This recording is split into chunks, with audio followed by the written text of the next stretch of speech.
A mitzvah is a ner, is a light, a candle, and Torah is the lamp. And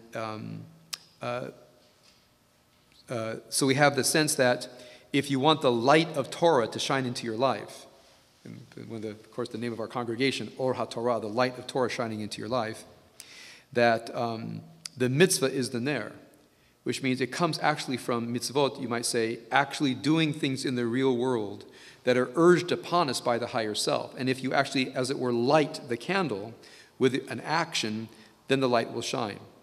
So here's the sense that if you do not actually engage in the behaviors, and for me, this is, for our discussion here, it's mostly the meditative contemplative behaviors, meaning working through, in our inner lives, anger, fear, anxiety, resentment, shame, envy, and so forth, all the kinds of things that cause us to stir up strife among others, that cause us to have iniquitous thought, that cause us to walk with duplicity. I mean, all those negative behaviors come because there are unsettled parts of our being.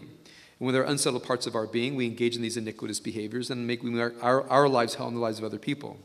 Well, once you have, for example, a virtue such as courage or steadfastness, or the virtue of equanimity, or of compassion, once you have that value, you actually have to, in a way, ignite it with the behavior, with the mental behavior, and then there's a kind of a light, a flow that occurs.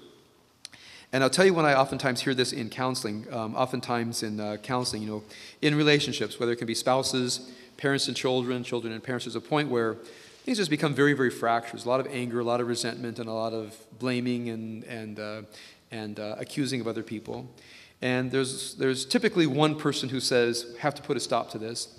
And then I will say the last thing they want to hear, which is, you have to commit yourself to a life of virtue. It doesn't matter what they do. And sometimes it takes a while for a person to get that if you're waiting for someone else to change, for you to change, what you're saying is, I will mortgage my virtue to the behavior of another person. It's like saying, I'll go on a diet when someone else goes on a diet. Right? I'll take my medication if somebody else takes their medication. I mean, there's nothing else in life you would say, well, I'll do it only if someone else does it, if it's your health at stake. But with our spirituality at stake, we tend to want to wait for other people. So this is in a way ridiculed by the tradition, that nothing else in your life do you say, I will stall with my well-being until someone else acts the way that I want them to act. So a person wants to make a relationship better. They have to start doing it themselves. And oftentimes what happens when I've seen this over and over again, well, let's say a person who really acts badly, depresses or angers or acts in an alienated way, when they start to act badly, and I warned them of this, by the way, that the spouse becomes angrier, much angrier. And a person comes to me and complains, says, I'm actually better, and my wife is more upset. And I said, because they realize now that you could have got better before, you just decided not to. Okay? That's why people get upset. How come you're nicer now? How come you weren't nicer last year? Because you hadn't decided? Why do you all of a sudden decide now? You wasted 10 years of my life. So they get very upset. So I warned the person, things are going to get a lot better before they get worse. So then the person says, they hold on, a lot better before they get worse? Yeah, they'll get a lot worse before they get better. Right. Yeah. Yeah, figure that one out. If somebody figures out what that Freudian slip meant, I have no idea. So you guys you unpack it for me.